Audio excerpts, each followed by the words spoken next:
For me, biobanding is at times is done as a token gesture, though. I think everybody believes in it, but I think there's only a couple of times in the calendar that it's done. For me, it needs to be a more prevalent thing in terms of more regular, more flexibility in terms of a games program, in terms of a training program. And you've got to live it. You know, you can't just say, okay, for a week of the year, we're going to bioband and things like that. And then you've got to believe it, by the way. So if you've got Max Dowman, we keep picking Max Dowman just because he's the hot topic at the moment. But say Max is unbelievably technically gifted and has been playing up for, you know, for the 18s, but this up to the 16s is the biobanding, and his biobanding actually has him down at 14 and a half. He's got to play there. Otherwise, you're just diluting it straight away. If you then say, yeah, but he's a good player, so we'll play him there. No, let them grow and things. And what I do see a lot of in the English game is see a lot of athletic players, real athletic players, and they're playing in 21s football or 18s football, and they might be 16, 17. And I watch them and I'm like, yeah, they are really, really athletically built. So the physical, maybe they've had a lot of tactics a lot early on, so they can play, they can understand the game and stuff. But technique wise, you know, they've missed that gap of playing in their own age because they've been rushed and they're playing up.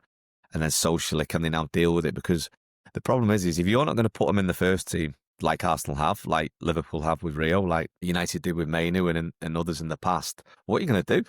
So if they get to play for the 18s when they're 16 and get to play for the 21s when they're 17, you're going to have to play them in the first team soon, because otherwise they're going to be playing under 21s football for 4 years.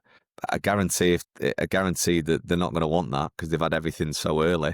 You know, they might go on loan potentially, but that means they're still going to be playing men's football at a younger age. Unless we believe that they are going to play in the first team at a very early age and they are a Michael Owen, a Wayne Rooney, why are we rushing them? There are ways and means of within program to be spoke. Get a Bayern Munich over and say, bring your best players, biobanding, or bring your best players under 19s. We're going to put our best in. Do the same with Chelsea, with Arsenal, with Liverpool, with United, with City. You know, just find a way within your training program to do that, because we used to do that at United. Those players that I mentioned come through to the first team.